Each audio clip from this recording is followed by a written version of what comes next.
Hey everybody, Don Zoldai here. Welcome back to your Full Tilt Tech Industry Leadership Talks podcast. I am so excited to have with us here today Manuel Coelho. He is the CEO of Speedbird Aero, and Manuel picked an awesome theme for today, leading by doing. And so, Manuel, welcome to the show. Thank you, Don. Thank you, everyone. Thank you for this opportunity again to speak to everyone here that is interested in this amazing world that we live today of drones. Thank you. Well, what we want to learn is not just about drones, of course, Manuel, that's a big part of your life, but about you. And, you picked this theme of leading by doing. So tell us why you picked it. What does this theme mean to you? I think more than any means is why it was so necessary for us to lead by doing it. We couldn't lead because we're the most well-funded company, or we had the best infrastructure. We have, or we were the first ones. We had to do it, right? We in Brazil, where we decided, my co-founder Samuel Salomon decided to open the company and quit his job in the U.S. To start a drone company, right? Drone delivery, so logistics. The only way for us to grab attention, being from a country that not many people know about the history of aviation in Brazil.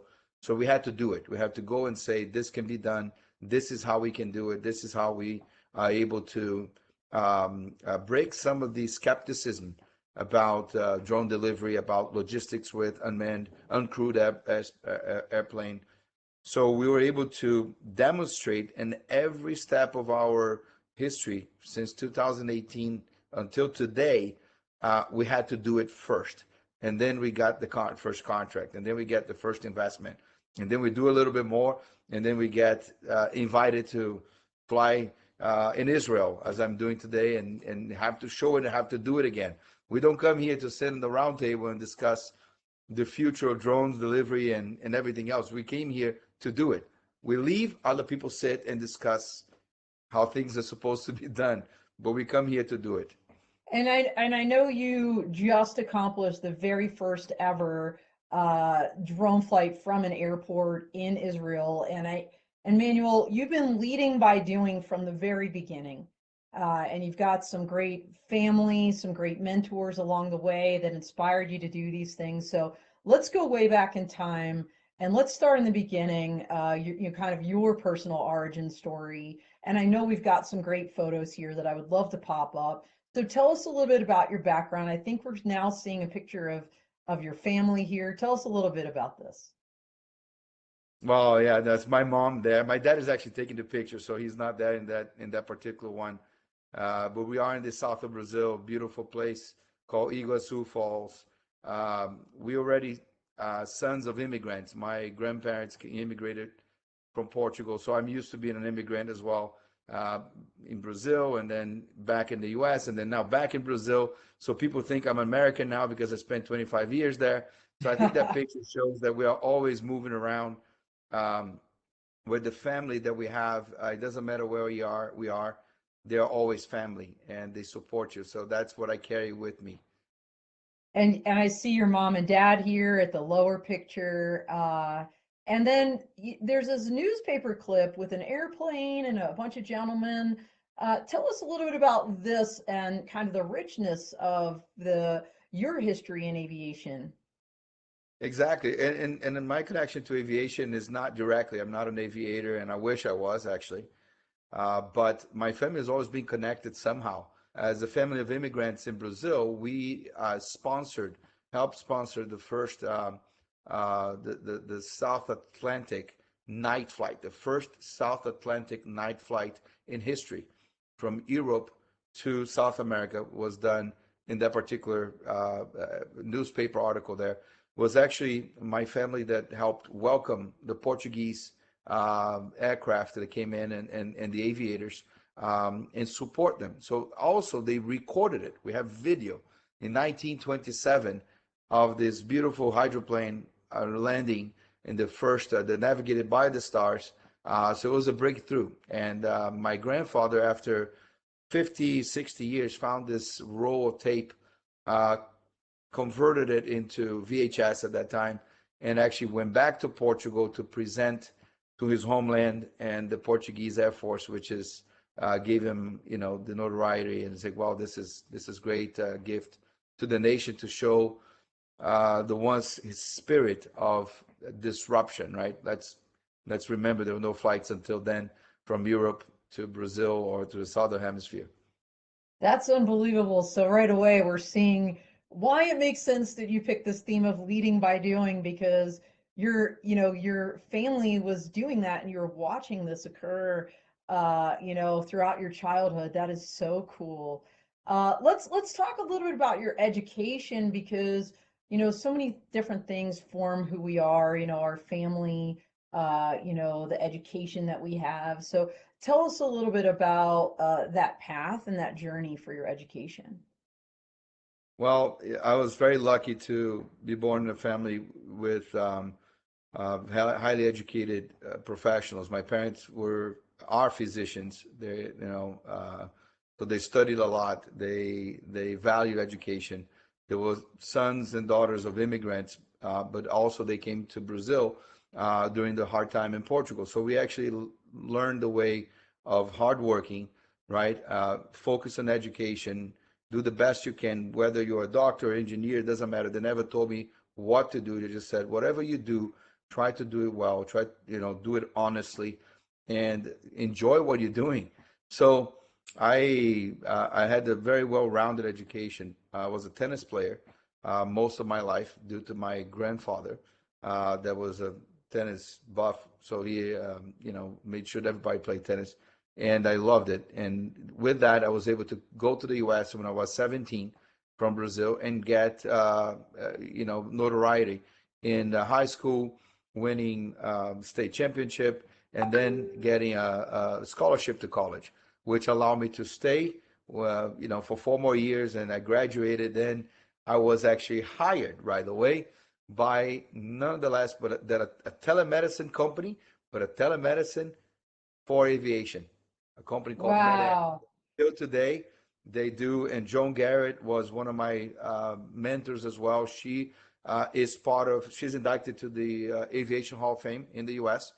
So she founded MedAir, which is the first telemedicine company that today has hundreds and hundreds of airlines reporting medical emergencies every day. That's actually where we got the name Speedbird. So there you go. Oh, wait, how does Speedbird connect to the medical deliveries? Because we were handling the medical emergencies from Ah, the aircraft. yeah. I was based out of Phoenix, the Good Samaritan Hospital in Phoenix, where MedLink, the service, was actually any emergency that happened inside. For example, British Airways, which the British Airways code is Speedbird. So when they called Oh, in, reported an emergency, and talked to our doctors, they identified themselves as Speedbird in the airways. So well, I that's learned how. something new. And I want to pop up the manual. I want to pop up that picture. We've got some cool pictures of you. I think it's a newspaper clip playing tennis. Here we go. So you were an athlete growing up. This helped fund some of your education. And wasn't it soccer? Did you mention soccer too? It wasn't just tennis. You were multi Yeah, uh, tennis is a sport. family tradition, right? But soccer, every Brazilian that doesn't play soccer or didn't play soccer until that time, had to be kicked out of the country. So I had to play soccer. It So wasn't, you it had, and wasn't I think football, right? That's football. football. Yes, it wasn't a Football. choice. I had to play. So joking aside, I love football. Actually, I like tennis. It was good to be good at something. My grandfather that let him not hear that in heaven. But soccer was always my passion. So when I All went to the right. U.S., played tennis, but you have to practice 3 to 5 hours a day. It's a very stressful, solitary sport. Soccer is much more fun. Collective sport, a group, team sport, which I loved it. And then once I was able to make the decision, to go to college, I decided to take a soccer scholarship Now, you did that in the U.S. or you went to college in in the Brazil? U.S. I went to Grand In Canyon University in Phoenix, Arizona. Oh, okay. So that makes sense how then your first job was right. Now that picture, the other picture we saw, and if we could pop that back up real quick, if you don't mind. Uh, we're gonna see the tennis picture again, but you had a picture of you there. Here it comes. In a business suit. Tell us about this picture. This is you as a student or a business student? Yes, I went to Grand Canyon, graduated with an international business degree, the undergrad, and then 10 years later, after 10 years at Madair with aviation, I went to another aviation-related university or grad school called Thunderbird School of Global Management, which was founded by Eisenhower after the Second World War, which was a pilot training grounds for the Second World War airplanes, Thunderbird base and in Glendale, Arizona. So in any event, that's my business school. It's based in international business, right? That's my focus area, but also related to aviation, which kind of like I cannot get away from it, which is good. Yeah, no, it's so interesting how our lives just they start weaving things together and things just pop out as like a theme in our life. And clearly aviation has been one of yours, and through your family. Along the way, Manuel, whether, your family or a professor perhaps, was there, kind of one saying or one thing that stands out that helped shape your kind of leading by doing mindset? When I went to learn business in college, the first lesson that I uh, learned, because I didn't know, my first year I experimented, with, psychology. Should I go to sociology and criminology, go to medical school, or go to law school? I didn't know. I had no idea. I was a tennis player. I didn't plan that far, right? I said I'm Right, going to be right. an ATP player or go professional. So when I decided not to do it, I said, okay, now I have to take life seriously. So what I'm going to do? So I fell in love with business. And one of the sayings from Henry Ford that I like until today is the fact that you cannot build a reputation based on things that you're going to do. So you have to do it before you build your reputation. So I think that's actually one of the things. And that, until this day, we go to San Agustin in Florida. I go to Ford's garage, and actually, that's in the bathroom there. There's that saying everywhere. I take pictures every time I go. But because it's true, you have to do it. You have to show it. Because a lot of people talk, wow, we can do this. We will do that. We will do this. We're going to deliver to pizza to people's apartments one day, balcony, and that's fantastic, But um, people cannot build a reputation on that. It's not done yet. It's not feasible yet. It will be, but not yet. Yeah, okay, that's awesome. I love that, the Henry Ford saying there. So, what I find interviewing so many people, Manuel, especially leaders and entrepreneurs like yourself, is they are lifelong learners. So, you're always leading by doing, obviously have to take a breath and still continue to learn. How do you do that? How do you continue that path of lifelong learning? Getting hit. I think getting hit every day with surprises. You develop a tough skin. I never been I've been always an intrapreneur working for the companies that I worked that were amazing.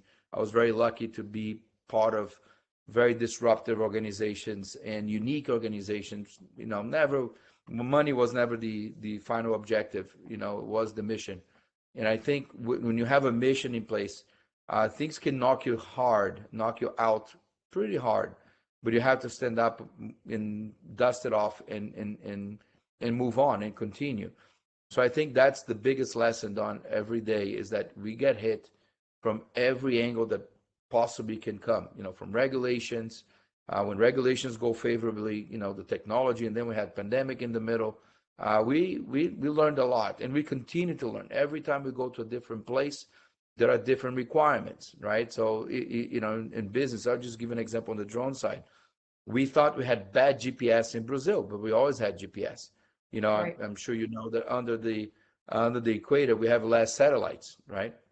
That's how business goes. We have less satellites, less economic activity, so not as much investment. So our GPS fluctuates a bit, right? It drifts throughout the day, which makes precision landing based on GPS impossible. So we have to correct with some of the technology that our CPO Samuel Salomon has masterfully worked with the teams. But then we come to Israel. I'll just give an example. 2 years ago, we started in Israel, and they said the GPS here is amazing when we have it. So I said, okay, you get GPS jamming here now? They said, yeah. So if there's a high profile visitor or, other countries in the region, something's happening, they can jam the GPS. So we had to learn very quickly that to adapt to every place that we go, to be open-minded, to be humble, because we don't know everything. We still don't know everything. We're just doing it. We don't claim to be the best. We're definitely not the worst, but you know what? We are doing it. And that's what actually, I think the biggest lesson that Samuel and I every day, just this morning, I had, 10 hours until from the moment we started this day today in Israel. And right now it's about 6:20 in the evening. And we went through a roller coaster of emotions already. So, and that's good because you have to be stern. The system has to work. We're giving our systems and UAS, right, the unmanned aircraft systems, to a partner to fly. So now it's under somebody else's care, different language, right? So it's great, but you have to be also comfortable with the uncomfortable. So, to add a little bit to what you mentioned. I love that. I love how you kind of took this concept of lifelong learning, brought it back to leading by doing, because it's all about, people I think kind of automatically go to book learning, but the reality is the school of hard knocks, almost as you've described it, the everyday experience of getting out there and doing it and learning not only from your successes as the many that you've already had, but also some of those challenges and failures and picking yourself back up, as you said. So I love those pearls of wisdom. I knew this was going to be a great conversation. So, But but I don't know if it's wisdom. I think it's lack of money, lack of funding. So so when you hey, have very restricted funding, right, you have to do other ways. So we're a very frugal company. We're 55 people today strong, and we're growing. So that's good. But just to let you know, I think that necessity is the mother of all inventions. You learn a well, that's lot. another. It's true, right? So you have to figure out, how do we get this thing done, and all of these other all these different circumstances. I want to kind of go back a little bit from your education to your early career. Now you talked about working for the at the nexus of medicine and aviation. The origin of the Speedbird name for your current company, that's so cool. Um, Tell us a little bit about some of the experiences during that early career that, again, helped shape, who you are today, and this idea of leading by doing. Well, I first, this picture, there says a lot. I had the honor and privilege to meet two great people during my early career as well. One was Samuel Salomon, my co-founder, that we challenge each other every day because he's an engineer. I am a business person, and we were put in the path of collision at a global telemedicine company that we worked, and this was back in 2011, the beginning of the telemedicine expansion. So we have major clients like the VA, the DoD, NATO. We did a lot of deployments all over the world, and Samuel was responsible for the software on the systems, which makes sense, right? Imagine software controls hardware at a distance, very similar to Yeah, what we do today. right. So he did that, So I used to travel selling. I'm still doing that. And he's there supporting, making sure that whatever I throw at him, he can do it. So I think the first was the power recognizing what you don't have, right? The wisdom and the being humble to say, I don't know this, and I have somebody here that knows best, and being able to actually work with the opposite side, right? I learned that engineers are completely different. I'm macro, I'm a systemic learner. He is a linear learner. If I don't put things in order, precision, well, I'll tell you, I married another linear engineer, so that challenges me every day. But we learned, and I have to learn to survive. Right? It's not easy. And then Samuel learned. I learned a lot from him, and actually, he was the one that inspired me and to make the move and take the leap of faith and say, okay, let me join you at Speedbird. And the other one that both of us learned from, and that's the gentleman and the Dr. Osiris Silva. He's an engineer, and I had a chance to meet with Dr. Silva for 3 hours in Brazil. He is the founder of Embraer, still alive today, I think 92, 93 years of age. And Wow. he founded the third largest aircraft manufacturer in the world. Every aircraft, there's an Embraer aircraft taking off every 10 seconds around the world, including today. I took a picture in here in the Ramon airport in Eilat in Israel. And it's funny because there's only two aircraft. There's the E190 from Embraer, and right in front of the aircraft is the LV2 from Speedbird, waiting for the major aircraft to take off, and then we can actually do our drone operations from the airport. It's like, well, two Brazilian-made aircraft, right there. So, I think today was the highlight of my day. I showed Samuel this because that was his, how can I say, inspiration to move to Brazil where things are cheap, but we had only one chance. Just like Dr. Silva, he had a chance to do one aircraft when Brazil did not even build bicycles. Imagine aircraft. Okay, Wow. so that was his challenge to prove that we could do it. And now, like you said, third largest aviation company in the world out of Brazil, and you got to meet him, and uh, you and your partner in Speedbird were just inspired by him. That's so cool. So let's talk about some tips maybe for young people, right, that are looking to, become entrepreneurs. You took a huge leap of faith. You had presumably a comfortable job in Arizona, with the telemedicine and kind of this company that you had been working with, jumped into Speedbird, which, Embraer was doing great, but as you said, there were no other drone companies doing anything like what your vision was for drone deliveries in Brazil. I'm sure that was very scary. Looking back, what tips would you give to someone else out there that is thinking of taking such a leap, or wants to get inspired and to create their own path? Well, it's not a jargon, but believe in yourself first. Know that, if you have a passion for something and you can do it. And I knew, first of all, the people that I associated with, my partner, how capable he was, because I seen it, I knew it. I did not know the market. I didn't know what would come, but I knew that there was an indication to study, be a student of the game, learn, listen. And we actually had a lot of people telling us this has never been done, but it can be done. And even the regulators said, well, come, join us. It's funny. A lot of people are very afraid sometimes of asking questions. So I think that's my if any advice. I don't think I'm good at giving advice. Everyone has their own ways to do things, and I respect that.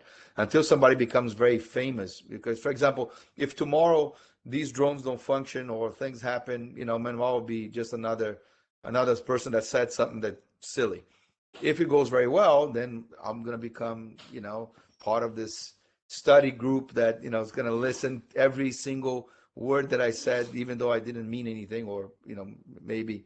So I see things with a grain of salt in everything that I do. It's like, okay, what is the conventional wisdom saying? Oh, you cannot raise funds now. The market is terrible. Well, somebody will go and actually raise funds. Somebody will do this. Somebody will make the first delivery of pizza in somebody's home in New York City one day. So I'm just saying, Don't believe everything. Study. Be persistent. And I think that's the best uh, advice, if any, that I can offer to young people. And don't be, for example, I'm very impatient, and I got hit many times in my career for trying to be to rush things, right? And even I think even today, but I'm a little bit more um, seasoned, that I can hold a little bit more of my impetus to just get things moving very fast. Well, I think that's a natural inclination for someone that tends to lead by doing, is you want to go out and just do it, right? But the three words that jumped out of what you just said, Manuel, were, believe, learn, and listen. And, as I've been listening to some of the things you've been saying, another thing that jumps out at me is this idea of listening and learning from people that are unlike yourself. I love the fact that you've highlighted how Samuel is 180 out different from you, including, it sounds like, Eloisa, your spouse. We're going to talk about her and your family soon. Because it's those diverse perspectives, I think, that make not only a company, so let's just say the word rich in every sense of that word, but also, relationships in general, right? So I love that you've kind of figured that out along the way. And maybe this is a great segue to talk a little bit about your family, because you've got a beautiful family.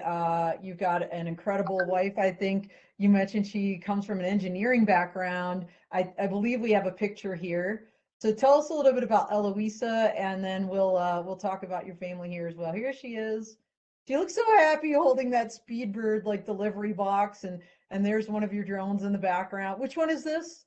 The This is the DLV, DLV4. Yeah, the this is the DLV4. DLV4. It was actually we actually were playing with the systems inside the DLV4. This was the first iteration that we put to fly, right? And then we built the fuselage accordingly to the requirements that we had for drone delivery. But Elise is there doing the demonstration to the Brazilian health minister, and she's carrying the box. And she actually does that everywhere we go. We don't have the time or the money to bring people, the resources to bring people to be assisting with the operation. So whenever we have the operator, she is like taking the boxes, putting the battery in the drone, helping.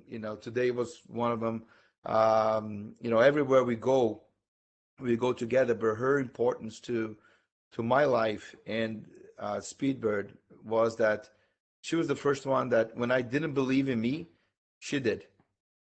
When I hesitated, I was in Canada. Actually, I had taken a job out of an amazing company in Vancouver, Canada, for telemedicine. It was actually a skin cancer detection software that won multiple prizes around the world. I was the chief revenue officer with a very good job, very good company.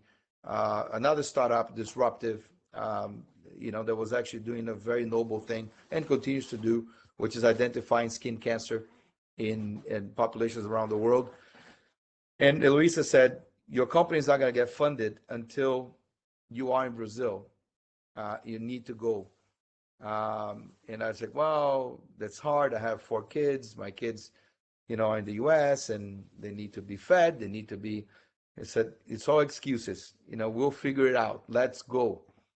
So we packed up everything. She resigned from her engineering job. Actually, she was working for Simon Fraser University in Vancouver.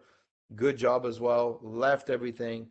I left mine, and we're both unemployed, for almost a year, until we Wow. got the funding, at least the initial funding, to start hiring more people. It was just me, her, my co-founder, and his wife. That's it. So for a whole year, it was just us 4 flying around, whatever demonstration, people calling and answering the phone. And let me put you to the sales department here, and then I'll transfer to Louisa. Louisa will talk a little bit of a she is Mexican Canadian, so a bit of an accent. So people, wow, this company is huge. Look, they even have international people taking that. So you got to make yourself a little bigger, and but it worked, and we we finally got funded in 2020, and then we started really getting things moving, hiring people, because that was the next step. The first step was to show that our aircraft could fly safely, could do the missions, etc. The next was, wow, can I make this with other people operating it, right? Not just Samuel. I know Samuel is amazing, but can I make this so scalable that anyone without much experience in flying can actually operate this aircraft? Let me just tell you one thing. The number one operator, we call operator, not pilot, of Speedbird aircraft had never flown an aircraft either as a passenger or as a pilot or a drone in his life. Wow. So that's a true story. And that's what we do every day. People that are joining now to fly for us, we believe it's even better. Sometimes the head trash of having to put everything manually, it's a little bit of yourself. You're very capable. You know very well, the Air Force. It's a difference between fly-by-wire and flying manually, and you have to have a little bit of an education process to go over. So if you're used to flying and taking control of the aircraft, that's your first intuition, is to pick up the control and try to do it, not trusting that the machine will do it. But Yeah. very early in the game, Samuel, Eloisa, and all the other engineers, and we also got the support from the Brazilian aviation authorities in saying, if this is going to work and scale, has to be automatic, right? They don't call it Yeah. autonomous, but it's automatic. So we need to actually train this machine, and you guys have to do a good job. So, but Eloisa and Samuel, especially Eloisa, was a big part of it. She forced the leap of faith. A partner in life and a partner in the business, that's unbelievable. And as you said, you brought not just Eloisa, kind of into Brazil with this unknown of, is this even gonna like literally fly? But you also brought your 4 kids, and we have a beautiful picture of your children here that I would love to pop up now. They are so adorable. Thank you. So you bring them now. Were they all born in Canada, or were they some born in the U.S., some born in Canada, and then they all went up in Brazil? They're all born in the U.S. in Phoenix, Arizona. Okay. And then Yeah. now they're living in Brazil. So I imagine that was a big transition for them. Did they also have a second or third language that they spoke as they entered They Brazil? speak they speak basic Portuguese, but in English, right? So they come to Brazil a month out of the year. So most of the time they spent in Florida, right? They're in Okay. Arizona, now they moved to Florida. So now I moved to Florida. So I'm in between Brazil and the US. But Florida is kind of like very advanced into Latin America, right? So it's very quick to jump on the Yes. plane. So actually, São Paulo, it's like a little bridge between São Paulo and Miami, and I go back and forth, and that way we open up our operations in the U.S. now. So I've been traveling By quite the a way, bit to the U.S. everybody, that's kind of a big announcement if you just heard that. You're going to hear a lot more about this, but Speedbird coming to the U.S. in a big way. So now you're living in Miami and kind of bridging that gap. But Manuel, you're traveling all over the world, and you've got this beautiful family, 4 kids. They're living in Miami. You're right now, as we speak, in Israel. You go frequently back to Brazil for the company. How do you possibly maintain balance in your life? I mean, this is a question I ask every leader on this show, and balance is one of those tough nuts to crack. Given what you do and the pace at which you do it, the fact that you're leading by doing all over the place, all over the globe, literally, how do you do it? Like, how do you maintain that balance in your life? Well, I tried everything from yoga that Eloisa tried to get me, into yoga, and others. I can't. I'm I'm very impatient. I'm very unbalanced, completely unbalanced. When I go deep, I go all the way. I can't stop doing what I'm doing. It's hard. I'm not an example. I think everyone has to find what works. I just like the challenge. For me, I'm having a blast. It's the best time of my life. Even though I'm traveling, I'm closer to the kids. The kids enjoy watching the videos. I show them, here's what your dad is doing today. Look, we flew from an airport. We're doing this. We're doing that. We just 3 weeks ago we flew 15 kilometers over the ocean to an island and in Brazil, and they're very excited because they know, oh, well, next time. And now they're very excited about the unmanned aircraft for passengers, right? The Eve and others that are coming. So I told them, oh, we're partnered with this company or that company. Look what's happening in a few years. You're going to see this. So it's exciting. It's just exciting. But no balance. Forget about balance right now. You have to make it yourself, peace with what you have, and move forward. What I can tell you is that why the company doesn't go belly up is because I have great people. I have great people that they are completely committed to it. I have an engineer that's actually here with me right now that left his family as well, came to Israel in 1 week's notice, and then going to Dubai. Samuel has traveled to start another operations in the northeast Brazil. I have other folks in back in the manufacturer, and I actually brought even I don't like despotism, so I don't like to hire family, right? But Eloisa was already there, and then I have actually my brother that helps me. He is also a Thunderbird grad.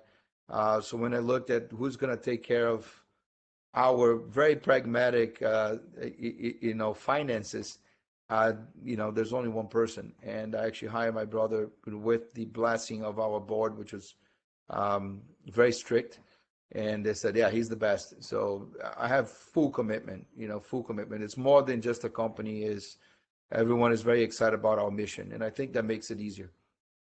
Yeah, it absolutely does. I'm just curious, you mentioned yoga, but being the athlete that you were throughout your life, are you able to work in some, kind of physical activity other than, walking around the flight line? Or is this something that right now in your life is just so hard to do? I I must say I don't like, I hate lying. So for me, I'm not gonna say that I work out. I did it for a while, but since I actually stopped my athlete years, I like to play. I don't like to work out and go to the gym. I like to play tennis and be in the court. I like to compete, right? For me, if it's not worth points, and I can't play. Right, right. It's a very bad thing. I need to play for competition. So whenever I find a way that I can play soccer, I can play a pickup game somewhere. Even I don't play basketball because I'm really terrible. So I like to stick that I can compete. So tennis, soccer, a little bit of things here, playing the backyard with the kids, but that's where I keep myself active. But I think as I'm getting older, you need to take care of yourself. And Eloise is trying to get me to do more exercise. So hopefully she'll succeed. I'm sure she will. It sounds like she definitely will. So, as you talked about your team, and I know you mentioned you've grown your team from your initial like really small group of four, like you, your co-founder, your wives, and expanded to more than 50 people now. What would you say is the most challenging thing about leading a team when you're leading by doing? I think it's everyone having the same understanding that it's not, nothing is for sure, nothing is guaranteed. When you're doing it first, you have to be very humble. You have to, there are days that you come home and you think that everything is going to, if I say this, hell in a handbasket. Honestly speaking, you think that this is gone, this is over, and it's the most discouraging and lonely feeling that you can have. And I believe every engineer in our company, every person in the organization had that. And especially with little money, when you have some financial issues in the country, or another one of our big companies have a financial problem and we feel it, right? And then it's very discouraging. We actually had to let people go just a few weeks ago, a few months ago, and we had to make adjustments as we go. As we said, we're very pragmatic. The last thing we want to do is let people go, right? And we go until we sign another contract, and then the more contracts, and then we can make that balance. So I think the most important thing is for us to keep it brutally honest, and that's not an environment that everybody is used to it, that everyone is comfortable with, you know. And you have to pick the right people that can say, wow, you know what, this hurts, but you know what, I know when it's coming. I know that behind the scenes there will not be a different conversation. This is going to be straightforward, right? And Yeah. I learned that from being working at the companies that I work in the US, and I think it did me a huge favor.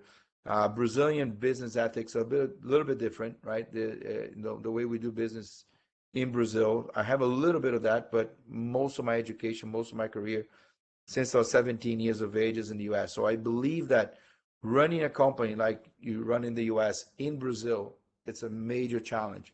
But you got to find people that are willing to take the best of both worlds. I'm still learning how to work on the Brazilian terms, right? They're much more collective. No, there's no, it's hard to pinpoint one mistake and who did it.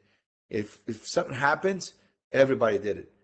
But that's the problem, you know. It's like, oh, who did this? Well, you know, we did it. Okay, no, I wanted to fix it. I don't want to. I Yeah, know right, it's a, right.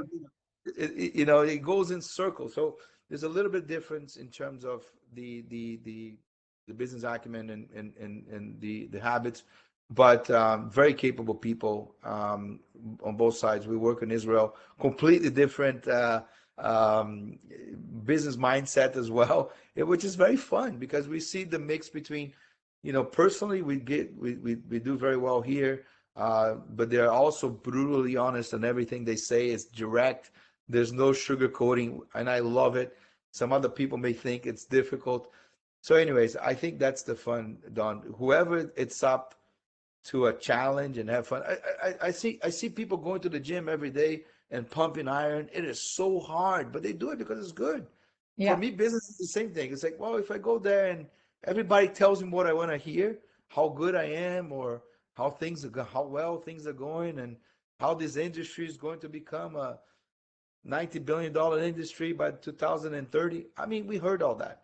Yeah, yeah. Hey, you know I what? want to do the I'm best with thing. you.